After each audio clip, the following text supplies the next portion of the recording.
আপনারা ক্যামেরা দেখো এই মানুষগুলার চেহারার দিকে চাইলে মনে হয় না যে এরা ঠিকমতো খাওয়া দাওয়া করে এবং গায়ের কাপড় দেখলে মনে হয় যে এরা কিতা সাহায্য করা যায়।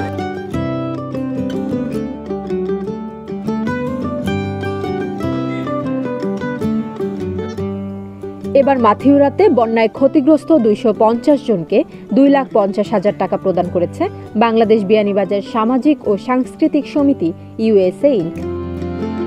উল্লেখ্য, বিয়ানীবাজার উপজেলার 10টি ইউনিয়ন ও একটি পৌরসভায় বন্যায় ক্ষতিগ্রস্তদের মাঝে মোট 30 লক্ষ টাকার আর্থিক অনুদান প্রদান করে চলেছে সংস্থাটি।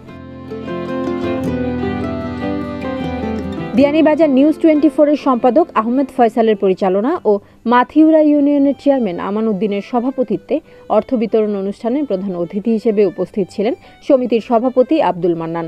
নিউইয়র্কবাসী প্রত্যেককে এই অনুদান দেওয়ার জন্য আমি অশেষ ধন্যবাদ জানাচ্ছি এবং এই অনুদান আগামীতেও যেন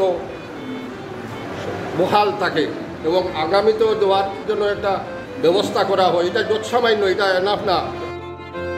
আরও উপস্থিত ছিলেন মাথিউরা ইউনিয়নের বিভিন্ন ওয়ার্ডের ইউপি সদস্যবৃন্দ, সামাজিক ও রাজনৈতিক সংগঠনের নেতাকর্মীরা। বন্যার্তদের জন্য এই সহযোগিতাপূর্ণ আচরণে সন্তুষ্টি প্রকাশ করেছেন তারা। মাথিউরা ইউনিয়নবাসীর পক্ষ থেকে, মাথিউরার ইউনিয়ন পরিষদের পক্ষ থেকে বিয়ানীবাজার সামাজিক সাংস্কৃতিক সমিতির সকল নেতৃবৃন্দকে ধন্যবাদ জানাই। বিশেষ করে সভাপতি আব্দুল মান্নান সাহেব এবং সেক্রেটারি এই মাথিউরার কৃতি সন্তান রেজাউল আলম অপু সহ সকলকে ধন্যবাদ জানাই। এই অসহায় গরিবদের পাশে এই বিপদের সময় ওনারা সাহায্যের হাত বাড়িয়ে দিয়েছেন। এজন্য আমি আবারও ওনাদেরকে ধন্যবাদ জানাই, কৃতজ্ঞতা জানাই এবং আশা করি অতীতের ন্যায় আগামীতেও এই বিয়ানীবাজার সামাজিক সাংস্কৃতিক সমিতি বিয়ানীবাজারবাসীর জন্য কাজ করে যাবে। মাথিউরা ইউনিয়নে অনুদান প্রদান শেষে সংস্থাটির সভাপতি মোহাম্মদ আব্দুল মান্নান এই ইউনিয়নের প্রভাবশালী ও বিত্তবানদের বন্যার্তদের প্রতি সদয় হওয়ার অনুরোধ জানান। মাথিউরা, ফুরুষপাল, নালবহর সহ এই সবথেকে বিয়ানীবাজার থানার সবথেকে আসলে ধনী এলাকা এবং বিদেশও সবথেকে বেশি মানুষ। কিন্তু আমরা সংগঠন ফিলাডেলফিয়ায় আছে, বাফেলোতে আছে, মিশিগান আছে, নিউ ইয়র্কে আছে এবং গ্রামভিত্তিকও সব গ্রামে একটা সংস্থা আছে।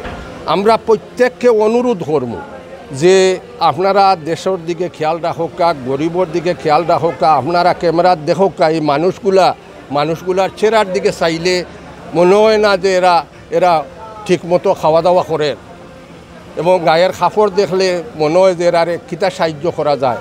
দয়া করে প্রত্যেক গ্রামভিত্তিক সংগঠন, ইউনিয়ন ভিত্তিক সংগঠন, এলাকা ভিত্তিক সংগঠন, প্রত্যেক সভাপতি এবং সাধারণ সম্পাদকে আমি অনুরোধ করি আর আপনারা দয়া করে বিলাসিতা না করিয়া যদি 2টা পয়সা সেভ করা যায়, আপনারা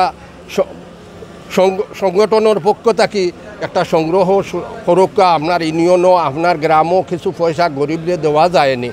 এরা বড় অসহায় অবস্থায় আছে। বন্যা পরবর্তী সময়ে এমন সহযোগিতা পেয়ে কৃতজ্ঞতা প্রকাশ করেন বন্যার্ত মানুষ।